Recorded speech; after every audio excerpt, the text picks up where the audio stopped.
కాదు. ఇతనే నీకు జన్మనిచ్చిన తండ్రి, పరశురామస్వామి ఐపీఎస్.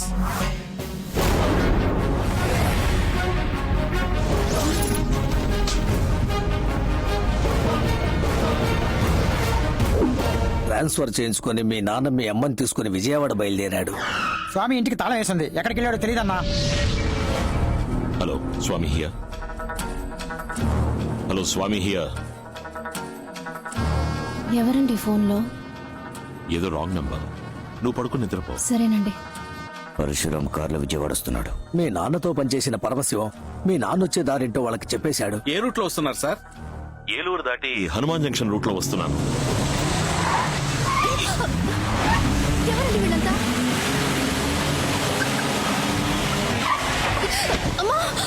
మీ నాన్న ఎంతో దూరం పోరాడాడు.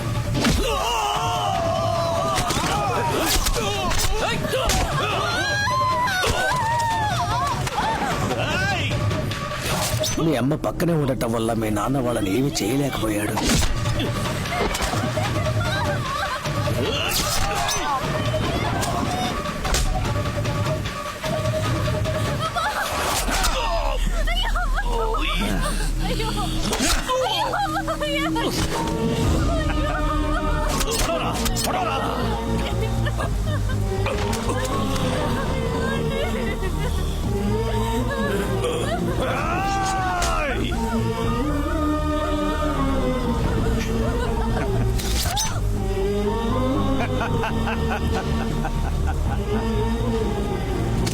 మీ అమ్మ చనిపోయిన తర్వాత కూడా నువ్వు ఆవిడ కడుపులో ప్రాణాలతోనే ఉన్నావు.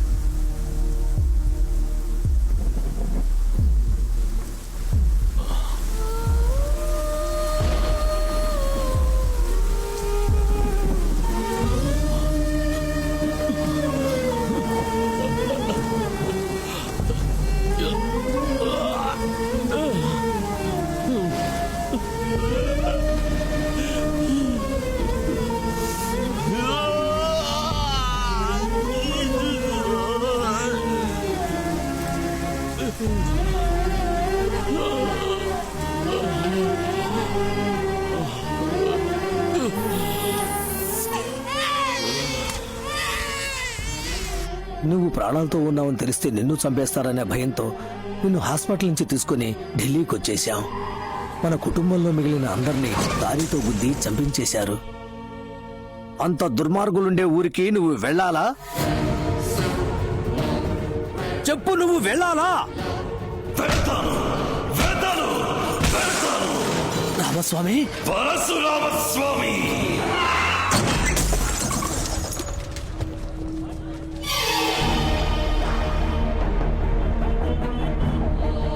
నువ్వు కాకి షర్టు వేసుకున్నా పర్వాలేదు, కానీ ఆ విజయవాడికి పోస్టింగ్ ఇచ్చారు చూడు, అదే విధి. ఆ కనకదుర్గమ్మే నిన్ను పిలుస్తున్నట్టుంది. రామాయణంలో 14 ఏళ్లు వనవాసం, మహాభారతంలో 13 ఏళ్లు వనవాసం, 1 ఏడు అజ్ఞాతవాసం, అన్ని మొత్తంగా కలిసి 28 ఏళ్లు ఊరు వదిలిపెట్టి వచ్చేసి అజ్ఞాతవాసం చేశాం. రామస్వామి అనేది నీ పేరు, పరశురామస్వామి అనేది నీ ఆనవాలు. ఏ కారణంతోనూ ఆ ఆనవాలు వదిలిపెట్టకు. మీ నాన్నది ఏ కులమో నాకు తెలియదు, అందుకే నిన్ను మా కులంలో పెంచాను. ఇక మీదట ఈ ఆనవాలు నీకు అవసరం లేదు. చెప్పు రావణ. అమ్మా, ఇక్కడేదో తప్పు జరుగుతుంది. నా కార్ని నా లారీ గుద్దటమేంటి? నీకు కొత్తగా ఒక శత్రువు ఎదురవుతాడు. అపాయం నీ తలదాకా వస్తుంది, కానీ తలపాగతో పోతుంది.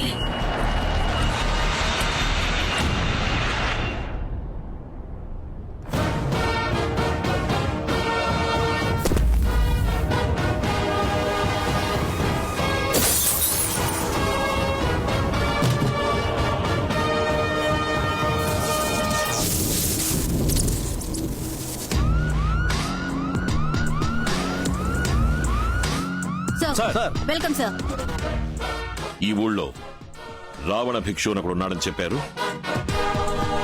తరచు తప్పులు చేస్తూ ఇంకా అరెస్ట్ కాకుండా ఉన్న వాడి గ్యాంగ్ లో ముఖ్యమైన వాడెవడు? టౌన్ పాండు అని ఒకడున్నాడు సార్. వాడిని అరెస్ట్ చేయబోతున్నాం. Okay sir. సరిపోయింది. ఏంటయ్యా వచ్చి రాగానే రావణ భిక్ష విషయంలో తలదూరుస్తున్నారు?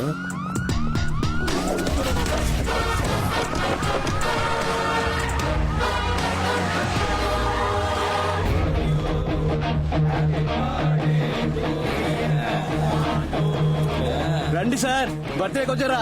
చాలా సంతోషం. ఎవడ్రా ఏసీ? ఎంత ధైర్యం ఉంటే మనసులో పెట్టుకుంటా.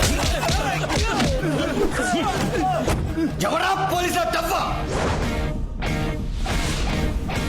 480 కోట్లు కొట్టేశాడే, వాడి ఫోటో దొరికింది. ఏ బేజీ ఫోటో వచ్చింది మావయ్య.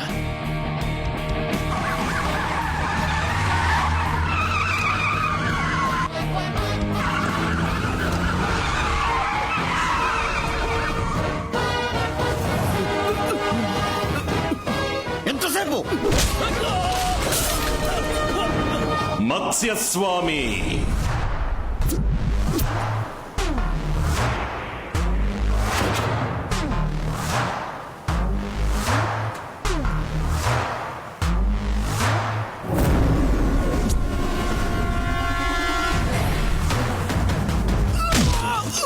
కూర్మస్వామి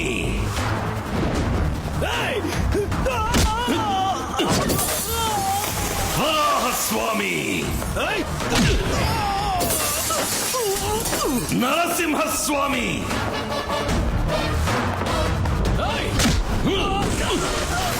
వామనస్వామి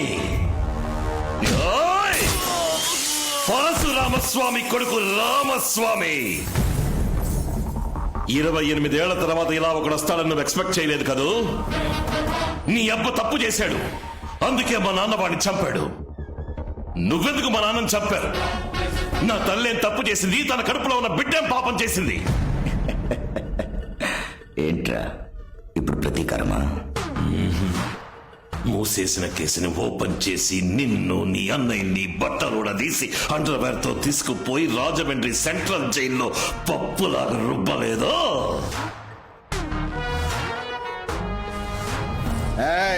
నేను రావణాసురుణ్ణి, బ్రహ్మవంశం 10 తలలు ఉన్న రాక్షస రాజుని అంతం చేస్తా. నేను 10 మాసాల కడుపులో ఉండి 10 రోజులు హాస్పిటల్లో ఉండి 10 నిమిషాలు నొప్పులు వచ్చాక పుట్టిన బిడ్డని కాదు.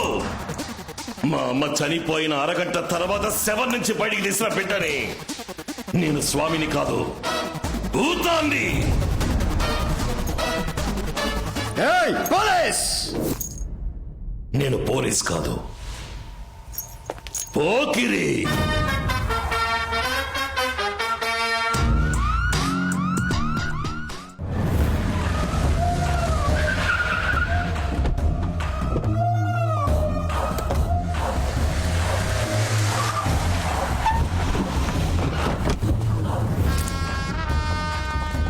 రావణ, తుపాకీతో బయలుదేరేవేంటి? మనం సైగ చేస్తే చంపేయడానికి 1000 మంది ఉన్నారు. రణశేషం దేన్ని మిగిల్చకూడదు. ఇంకో 6 మాసాల్లో ఎలక్షన్స్ వస్తున్నాయి. నన్ను సీఎం క్యాండిడేట్ గా అనౌన్స్ చేయబోతున్నారు. ఈ సమయంలో చెడ్డ పేరు తెచ్చుకోకూడదు. రావడం అన్నయ్య రా. రావడం ఎక్కడికి రా? ఇదేనా రోడ్ షోనా? వెనకాలే రావడానికి.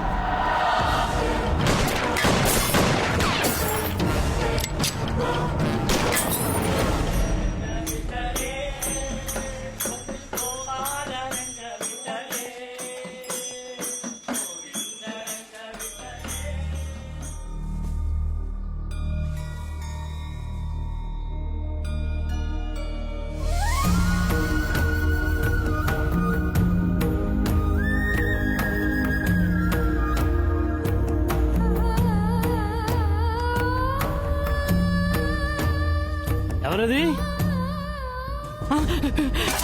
పరశురామ స్వామి గారా? కాదు కాదు, ఆయన గారు కొడుకు తమరు. అయ్యా అయ్యా, ఇన్నాళ్ళు ఏమైపోయారా మీరు? మీరెవరు? నేను మీ నాన్నగారి నమ్మిన బంటునయ్యా. ఏదో ఒక రోజు ఎవరో ఒకరు వస్తారని ప్రతిరోజు ఇల్లంతా శుభ్రం చేసి ఉంచుతున్నానయ్యా. వాడి ఇంట్లోకి రాకూడదు. నేను వెళ్ళలేనయ్యా. జీవితాంతం నిద్ర పోయాలా? ఎవరైనా వీడనయ్యా మా అయ్యగారిని పట్టించిన ద్రోహి. లేదు, నేను కాదు. నేను బాబుతో మాట్లాడేది. వెళ్ళను. ఏం మాట్లాడాలి? బాబు, నేను చెప్పేది దయచేసి వినండి. ఆ రోజు ఏం జరిగిందో తెలుసా?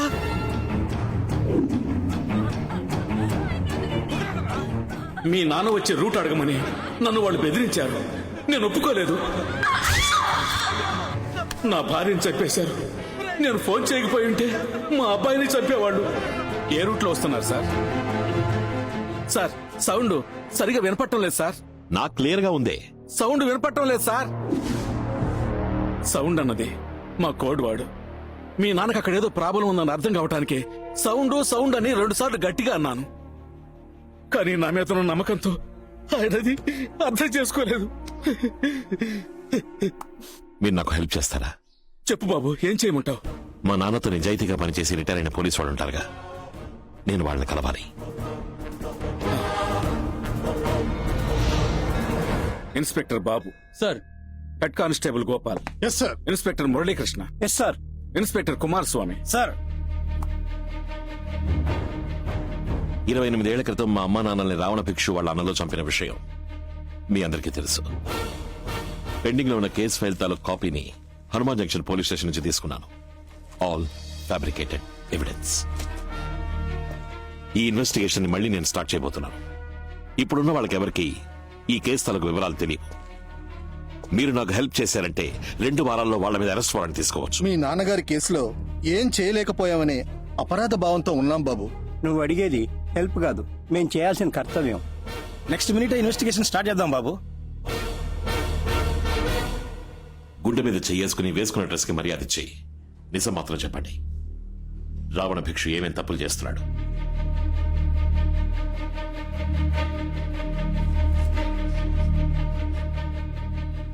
చాలా రోజుల క్రితం ఢిల్లీలో మనీ డీలింగ్ జరిగేటప్పుడు చూశాను. పెద్ద లెవెల్ ఏదో చేస్తున్నాడు. వాడు ఈ రోజు వరకు ఏ ఊళ్ళకెళ్ళొచ్చాడో ట్రావెల్ హిస్టరీ తీయండి. సరే, ఇమ్మీడియట్ గా విజయవాడ ప్రజలకు తీర్చాల్సిన ప్రాబ్లం ఏంటి? రావణ భిక్షు ఏ పర్మిషన్ తీసుకోకుండా వాళ్ళ అబ్బకి నడి రోడ్లో విగ్రహం పెట్టాడు సార్. ఆ స్టాచ్యూని రిమూవ్ చేయమని చాలా మంది కంప్లైంట్ చేశారు సార్, కానీ కార్పొరేషన్ వాళ్ళు పట్టించుకోవడం లేదు. ఆ విగ్రహం ఉన్న చోట్లో ఎన్నో భయంకరమైన యాక్సిడెంట్లు జరిగాయి సార్. 40 మంది స్పాట్ లోనే చనిపోయారు. ఆ విగ్రహాన్ని గనక అక్కడి నుంచి తీసేస్తే విజయవాడ ప్రజలకి మన డిపార్ట్మెంట్ మీద నమ్మకం కలుగుతుంది సార్.